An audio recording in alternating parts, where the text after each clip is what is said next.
ईरानी सदर इब्राहिम रईसी के हेलीकॉप्टर हादसे में जाँ बहक होने पर सऊदी अरब का दुख और अफसोस का इजहार। सऊदी फरमानवाज सलमान बिन अब्दुल अजीज ने इब्राहिम रईसी के इंतकाल पर इजहार ताज़ियत किया है। सऊदी वली अहद शहजादा मोहम्मद बिन सलमान ने भी ईरानी हुकाम से ताज़ियत की है।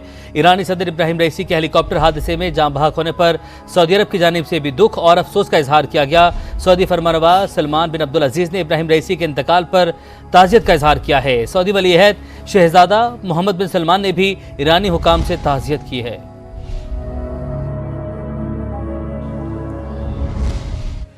ईरानी सदर इब्राहिम रईसी की हेलीकॉप्टर हादसे में मौत पर आलमी रहनुमाओं का इजहार अफसोस। तुर्की के सदर रजब तैयब अर्दवान ने सदर रईसी की मौत ईरान के लिए बड़ा नुकसान करार दे दिया है। चीनी सदर शी जिनपिंग और रूसी सदर पुतिन की भी ताज़ियत। इराक़ी वज़ीर आज़म मोहम्मद शिया अल सुडानी ने कहा है कि नाजुक वक्त में ईरानी अवाम और हुकूमत के साथ खड़े हैं। भारतीय वज़ीर आज़म नरेंद्र मोदी ने बयान में कहा है कि इब्राहिम रईसी की मौत से गमज़दा हूँ। अमीर कतर तमीम बिन हमद अल सानी का भी गहरे रंज का इजहार। यूरोपीय यूनियन के सदर चार्ल्स मिशेल का ईरानी सदर वज़ीर ख़ारजा अब्दुल्लाहियान के इंतकाल पर दिली ताज़ियत। हमास ने भी दुख और अफसोस का इजहार किया है।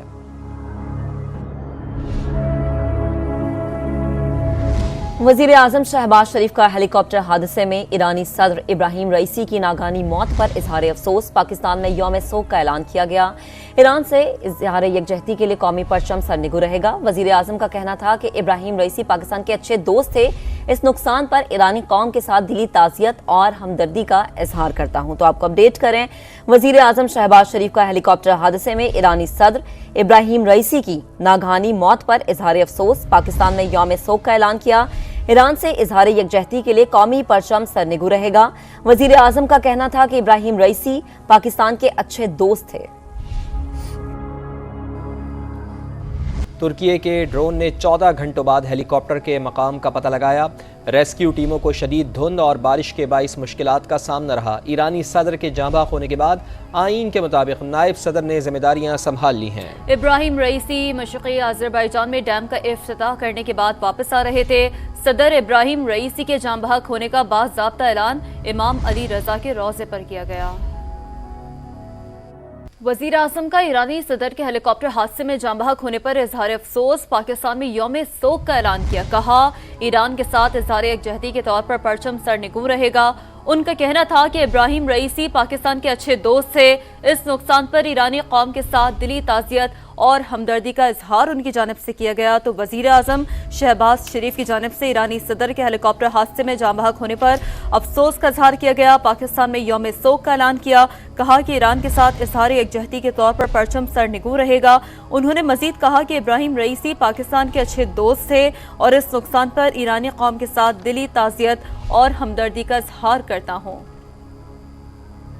साबिक़ सफ़ीर शहरी रहमान का ईरान में हेलीकॉप्टर हादसे पर इजहार अफसोस। समा से खुसूसी गुफ्तगू में कहा कि ईरानी सदर ने पाकिस्तान और दीगर ममालिक के साथ दोस्ती का हाथ मुनफरिद अंदाज में बढ़ाया। उनकी पॉलिसियाँ खित्ते में इस्तेहकाम की कोशिश थीं। उनकी खिदमात बिल्कुल लाजवाब थी और उनकी पॉलिसीज भी खित्ते में इस्तेहकाम की तरफ जाने की एक मेरी नज़र में कोशिश थी।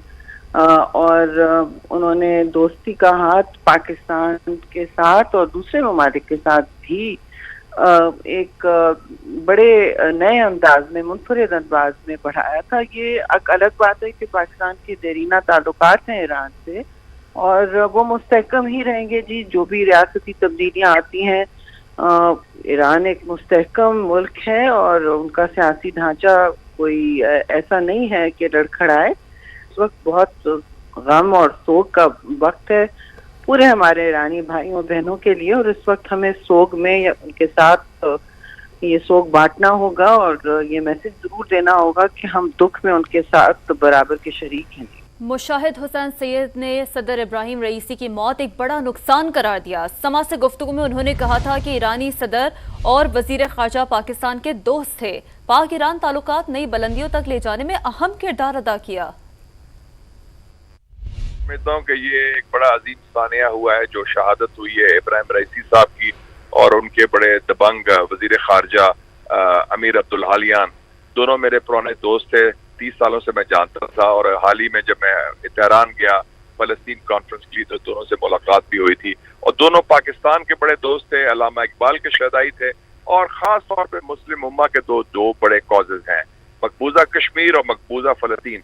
उसके लिए एक तवानाई की और दबंग आवाज़ थे और इन्होंने सपोर्ट भी किया। और आपको पता है कि पिछले महीने इन्होंने दौरा किया, सदर साहब भी आए, रईसी साहब, उनकी खातून अव्वल भी साथ थी, खानम जमीला, और दोनों को डिग्रियां भी दी हमने लाहौर और कराची में, और उनके वजीर खारजा भी आए थे। और फिर इन्हीं के दौर में सऊदी अरेबिया के साथ जो सुलह हुई है ईरान की, ये तारीखी थी, चीन ने करवाई, उसमें हमारी भी काविशें थी पाकिस्तान की पुरानी। और उसके अलावा आपने देखा कि ये गाजा में जो जंग आज़ादी हो रही है हमास और फलस्तीनी इस्लामी जिहाद की, उसमें सबसे तवानाई की आवाज़, सबसे मजबूत हमायत करने वाले वो इब्राहिम रईसी साहब थे। तो ये नाकाबिले तलाफी नुकसान है हर लिहाज से। और पाकिस्तान के ताल्लुकात इनके दौर में बहुत बेहतर हुए। हमारी बॉर्डर मार्केट्स पर एग्रीमेंट हुआ, अभी एग्रीमेंट परसों हुआ कि ताफ्तान का बॉर्डर 24 घंटे खुला रहेगा, और अभी और सिक्योरिटी के हवाले से कुछ मायदे होने वाले थे जिस पर हमें काफ़ी पेशरफ भी हुई थी। दहशतगर्दी के खिलाफ जो मुश्तरका दुश्मन है हमारे, उनका मुश्तरका तरीके से हिकमत अमली के साथ हमें मुकाबला करना है ईरान और पाकिस्तान के। तो ये वाकई बहुत बड़ा नुकसान है। इब्राहिम रईसी आयतुल्लाह खुमैनी के साथी और इनकलाब ईरान में मुतहर्रिक रहनुमा रहे। कई शहरों में प्रोसिक्यूटर की हैसियत से खिदमत सर अंजाम दी। अदलिया के नायब सरबराह और प्रोसिक्यूटर जनरल भी रहे।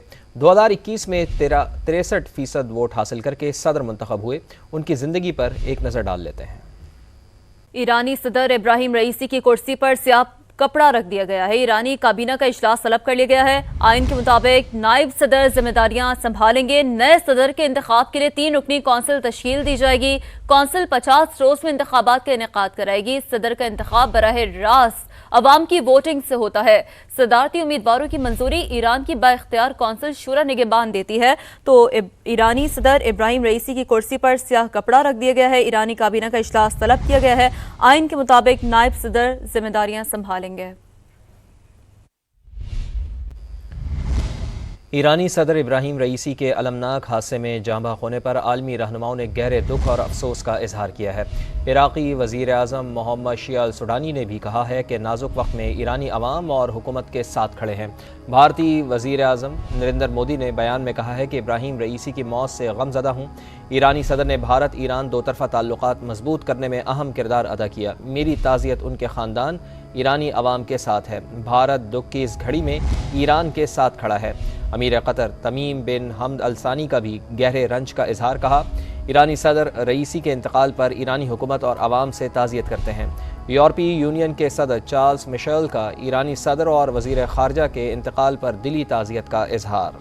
हेलीकॉप्टर के विजुअल्स हैं जो जब पहाड़ी से टकराया था, उस पहाड़ी इलाके में ये अफसोसनाक हादसा पेश आया था। और दूसरी जानब ये मनाजर आप देख रहे हैं, अब ये जो ईरानी सदर हैं इब्राहिम रईसी, उनके दौरे के ये मनाजर हैं। और जब उनकी जानब से शजरकारी में भी हिस्सा डाला गया था, अर्थ डे की मुनासबत से उस दिन जो है वो पौधा लगाया गया था। तो यकीनी तौर पर जब उनका दौरा भी हुआ था तो बड़े ही खुशगवार माहौल में मुलाकातें रहीं उनकी। और हमें ये याद है कि उनकी जानिब से ये ख्वाहिश का भी इजहार किया गया था ईरानी सदर की जानिब से कि कोई ऐसा मजमा हो, कोई ऐसा जलसा हो कि मैं उस जलसे से पूरी पाकिस्तानी कौम से मुखातिब हो सकूं। कमर चीमा साहब भी हमें ज्वाइन कर चुके हैं। कमर साहब, बहुत शुक्रिया पहले तो ज्वाइन करने के लिए।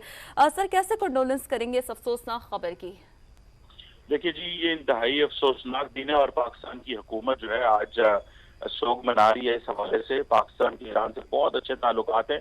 आपको याद है कि अभी 1 महीना हुआ है कि 1 महीने से भी कम अर्सा हुआ है वो पाकिस्तान आए और उन्होंने पाकिस्तान की तमाम लीडरशिप से मुलाकात की, पब्लिक से मुलाकात की, इंटेलेक्चुअल से, बिजनेस कम्युनिटी से। सो एक को कॉम्प्रिहेंसिव रिलेशनशिप चाहते थे, स्ट्रेटेजिक पार्टनरशिप वो पाकिस्तान के साथ चाहते थे। और आपको पता है कि बहुत कम इंटरनेशनल जो डेलीगेट्स पाकिस्तान आते हैं या लीडरशिप आती है तो वो ज्वाइंट स्टेटमेंट में कश्मीर का जिक्र करते हैं।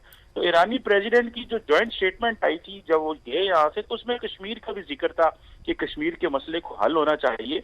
सो ईरान पाकिस्तान को इंतहाई अहमियत देता है और खास तौर पे पहले वो लीडर से जो पाकिस्तान आए, जैसे ही नई हुकूमत संभाली, वक्त संभाला, तो वो पाकिस्तान का उन्होंने दौरा करना चाहा और वो चाहते थे कि पाकिस्तान और ईरान के ताल्लुकात जो है वो ट्रेड है वो $10 बिलियन तक जाए, मजीद पोटेंशियल्स। फिर आपको पता है बॉर्डर मार्केट्स जो है उसका फिजा उन्होंने किया था शहबाज शरीफ के साथ, जब पहली एक दफा शहबाज शरीफ साहब वज़ीर आज़म बने। तो वो इंतहाई एक प्रोएक्टिव किस्म के रिलेशनशिप पाकिस्तान की लीडरशिप के साथ चाहते थे, मिलिट्री लीडरशिप के साथ भी वो बहुत अच्छे ताल्लुकात चाहते थे। और जब जनवरी में पाकिस्तान और ईरान के मामला में थोड़े खराब हुए तो फॉरेन मिनिस्टर हुसैन जो है वो पाकिस्तान आए और सारे मसले को उन्होंने ठीक किया। और देन आपको पता है कि पूरे खित्ते के हवाले से रीजनल पॉलिटिक्स में, इंटरनेशनल पॉलिटिक्स में ये फॉरेन मिनिस्टर और प्रेसिडेंट बड़े प्रोएक्टिव थे। मतलब आप ये कह सकते हैं कि इनकी लीडरशिप में पहली दफा ईरान ने इजराइल पे भी हमला कर दिया। सो वो अपने जो नेशनल इंटरेस्ट है, जो कोर इंटरेस्ट है, उसको बहुत केयरफुली वॉच भी करते हैं, फॉलो भी करते हैं। और उन्होंने बड़े तरीके से जो है वो अपनी हुकूमत चलाई, लेकिन उनको मौका नहीं मिला अपनी टर्म कंप्लीट करने का। और एक अनफॉर्चुनेट इंसिडेंट में उनकी जान चली गई। लेकिन पाकिस्तान के वो एक अच्छे दोस्त थे और पाकिस्तान की अवाम के लिए वो नेक ख्वाहिशात का पैगाम रखते थे। इसी वजह से आज शहबाज शरीफ साहब ने पाकिस्तान के अंदर पूरा शोक का दिन मनाने का ऐलान किया है और हमारा जो कौमी परचम है वो भी सरनगू किया गया। बिल्कुल ऐसी है। चीमा साहब, आपने रोशनी डाली किस तरह